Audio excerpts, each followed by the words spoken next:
welcome to Chem-News, where chemistry is news. Now let's go with Eric Lopez, who has some information about the polar ice caps. Eric, you're up. Good morning to the auditorium. It is well known by all of us that there is a big problem that threatens the world, the melting of the polar ice caps. But why do we say that the problem threatens the community and our environment? Well, lately we have contributed to the contamination of our environment.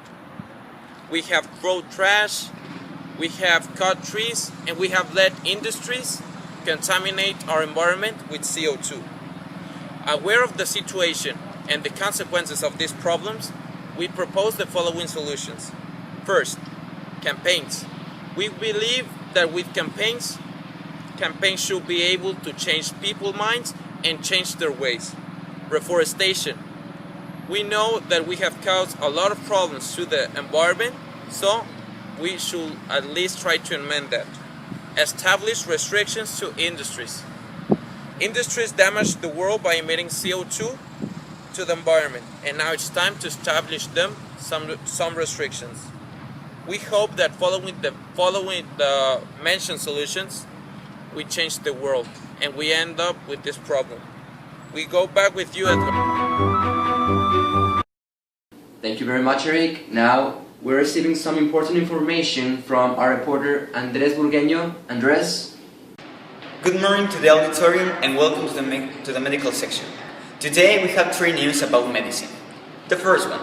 Some scientists from Washington University have developed nanoparticles with venom, able to kill the VIH virus, which causes AIDS. These nanoparticles are used in babies who have born with the virus, and it's able to remove it. The second. There are scientists developing new kinds of chemical mixtures of medicines to treat cancer in the chemotherapies. Also, they are developing some medicines that will attack the cancer cells directly.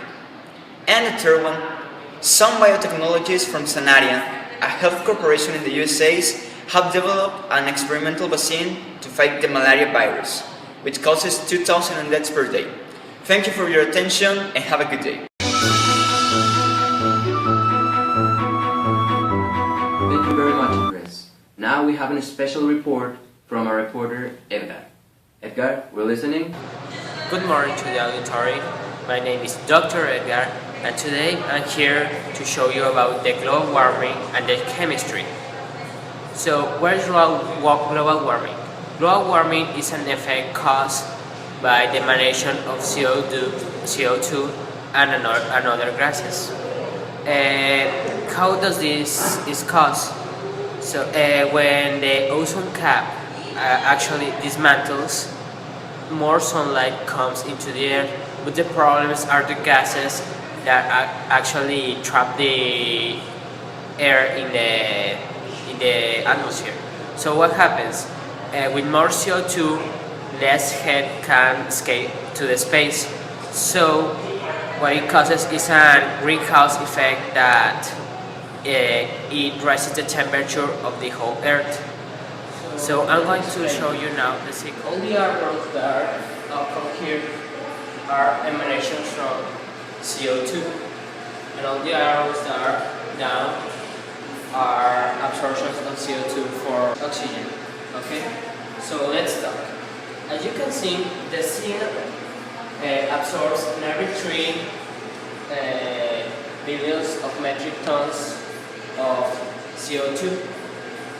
But it also emanates 90 billion metric tons of CO2. Why?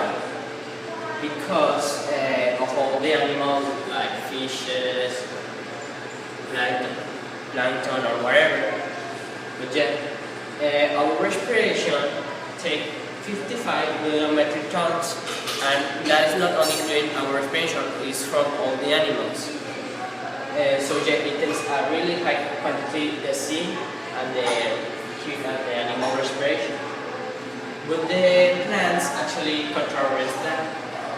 The plants are the most, it is the biggest source of oxygen in the whole planet. 2 billion metric tons plus of CO2 per year.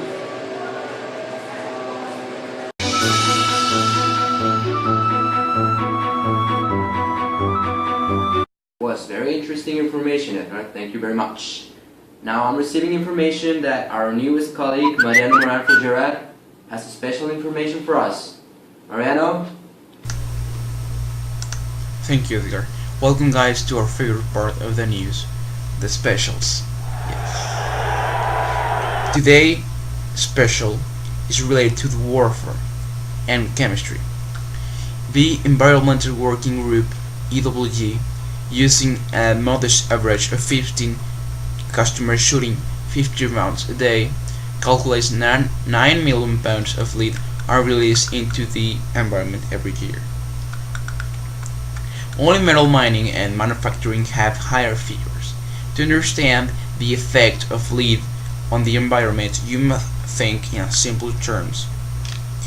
When a single bullet is fired, the lead from the bullet used creating the projectile falls into the rest of the firing range or as strewn across a war-torn battlefield.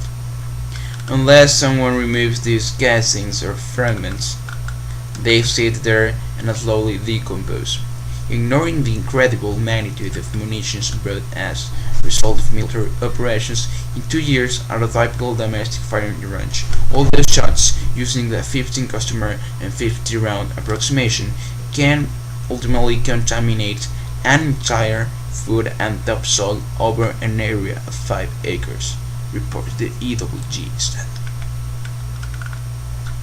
Chemical agents may be released as tiny droplets, released similar to the action of a bug bomb used to release insecticide. For a chemical weapon to cause harm, it must come in contact with the skin or mucous membranes, be inhalated or be ingested. The activity of the chemical agent depends on its concentration. In other words, below a certain level of exposure, the agent won't kill. Below a certain level of exposure, the agent will cause harm. So, this is the research, and I hope you enjoy it. Thank you very much, Mariano. Now, most of you know my first passion, chemistry.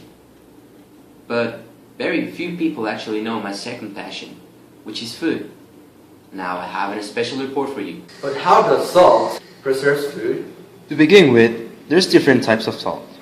In my possession, I have sea salt. Notice that sea salt has really big grains. And table salt. As you can see, the grains of sea salt are really small. Well, the answer is really easy, my friends. The reason why salt preserves food is because it has sodium chloride, which is the main ingredient in preserving food because it attracts moisture. That way, bacteria cannot grow as efficiently as if it was wet. And that was our show for today. I want to thank every one of you for watching, and I hope you have a great night. Thank you very much. This was Chem-News, where chemistry is news.